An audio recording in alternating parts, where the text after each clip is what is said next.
So next time I do Tara, I'll talk more about the visualization, but in the meantime, just work on your mantra accumulation.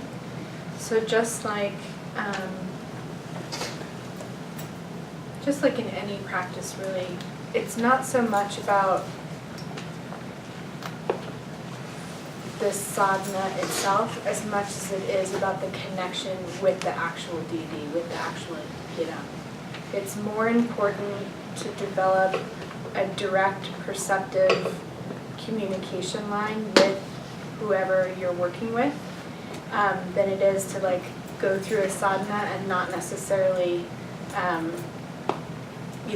like especially because it's done in Tibetan. So my teacher, Trungpa Rinpoche, says the reason we do everything in Tibetan is because there's not enough enlightened English speakers yet. And so there's power behind the words, and yet it can feel kind of like, well, I'm doing this practice, but I don't really know what I'm saying, and then I have to like do the long practice, and then I have to go back and read it in English to try and get an understanding of what I'm doing. So sometimes I actually do think that it's more important to develop a faith-based relationship with the deity that you're working on, and the best way to do that is through mantra accumulation. And once you've done a certain number of mantra accumulation, then visualization becomes much easier. Some people are very visual, some people are more body-orientated, so it just depends on different people's 84,000 different mind states. And so it's just really important to focus on the meaning of the mantra and what that mantra is actually doing for liberation from the dualistic thinking, and that is the ultimate way to sort of become fearless in the face of samsara, which can seem quite overwhelming at times. So that's my advice. And then, so Khenpo Lobsang is going to be giving a Green Tara retreat, like a 5-day, you said? That's what he told me. It was a 5-day, and it's towards the end of May. But he didn't tell me the exact dates, and it wasn't on the website, but you could check with Bajra Puja. Yeah, I'll see if I can get that information and then put it up somehow. And then, so Khenpo Jigme is going to be coming home at long last. I called him and was like, you need to come home.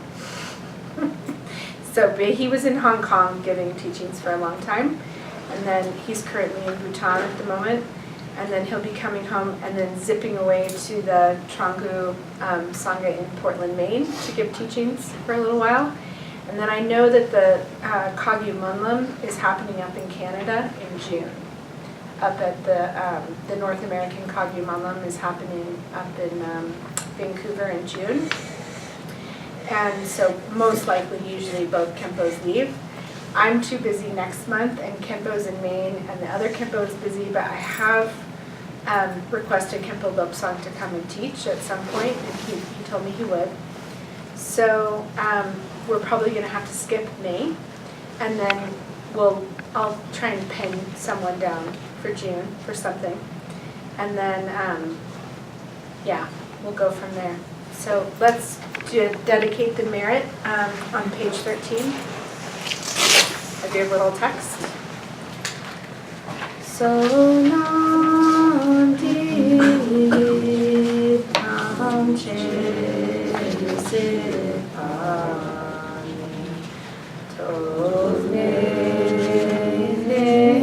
te dranam pam je ne ke ga na che ala tu pai si pe so le jo wa sho.